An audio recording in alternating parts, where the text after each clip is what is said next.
الحمد للہ رب العالمین والعاقبۃ للمتقین والصلاة والسلام علی سید الانبیاء والمرسلین وعلی آلہ واصحابہ اجمعین، اما بعد۔ سامعین کرام، آج کے سبق میں ہم سورۃ کوثر کی فضیلت، اس کے فوائد، اس کے خواص کے حوالے سے گفتگو کرنے جا رہے ہیں۔ آپ نے ابھی تک ہمارا روحانی کلیننگ چینل سبسکرائب نہیں کیا تو آپ ویڈیو کے نیچے ریڈ بٹن پہ کلک کریں اور ہمارا چینل سبسکرائب کریں تاکہ ہماری اسلامی ویڈیوز آپ کی خدمت میں جو ہم پیش کرتے ہیں آپ کو موصول ہوتی رہے اور آپ زیادہ سے زیادہ قرآنی وظائف سے فائدہ اٹھا سکیں۔ سورۃ کوثر کے بڑے فضائل ہیں، سورۃ کوثر کی بڑی فضیلت ہے، قرآن کریم کی سب سے چھوٹی سورت ہے۔ سب سے پہلا وظیفہ اور سب سے پہلا فائدہ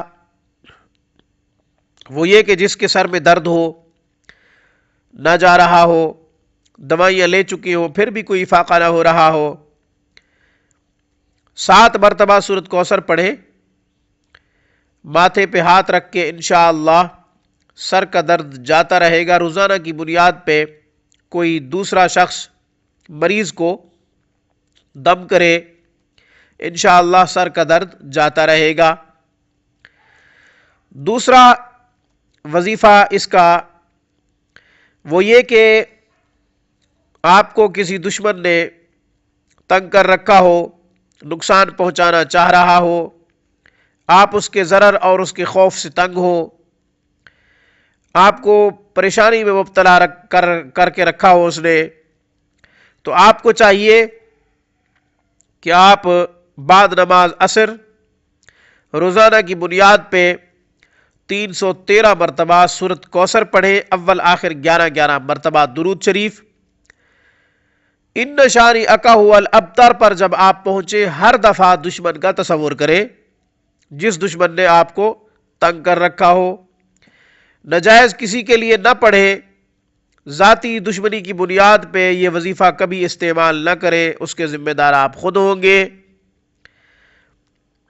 ہاں، اسلام نے بھی اجازت دی ہو جس دشمن کے دفع کرنے کے لیے، اس کے لیے آپ پڑھ سکتے ہیں۔ مفتیان کرام سے پہلے مسئلہ پوچھیں پھر پڑھیں۔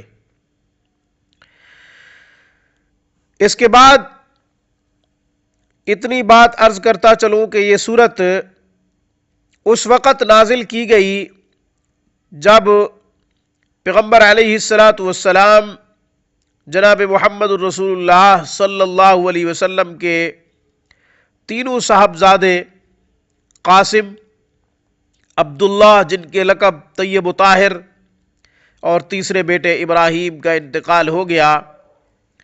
تینوں بیٹے اس دنیا میں نہ رہے تو کافروں نے یہ اعتراض کیا کہ آپ کی اب نرینہ اولاد نہیں ہے، لہٰذا آپ کی اب نسل ختم ہو جائے گی، نشان ختم ہو جائے گا، اب آپ کا نام نہیں رہے گا۔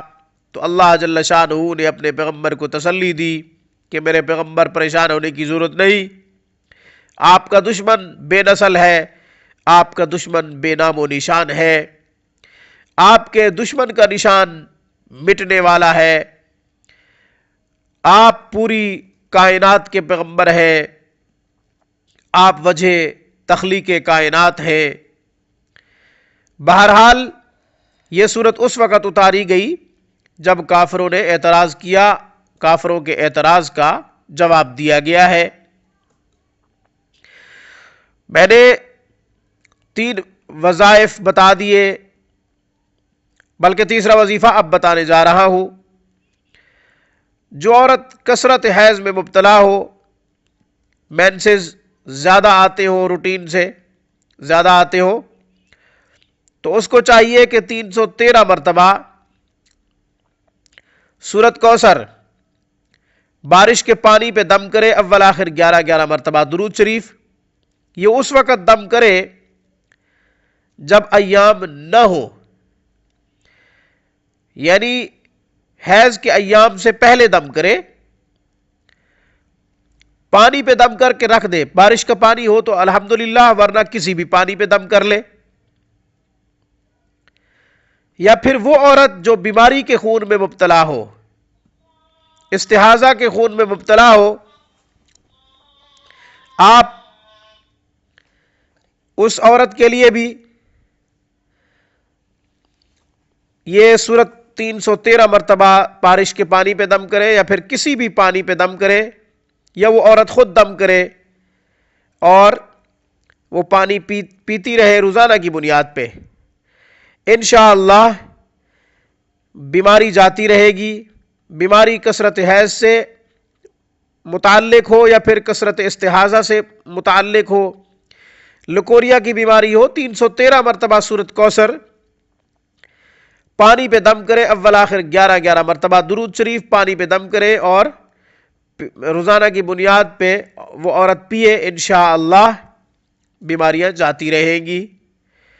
انشاءاللہ پھر کبھی روحانی کلینک کی طرف سے کسی نئے مسئلے کے حل کے لیے دوبارہ حاضر ہوں گے۔ اللہ نے چاہا روح کا رشتہ جسم سے قائم رہا، تب تک کے لیے روحانی کلینک کی طرف سے اقول قولی ھذا واستغفر اللہ وآخر دعوانا ان الحمد للہ رب العالمین۔ السلام علیکم ورحمۃ اللہ وبرکاتہ۔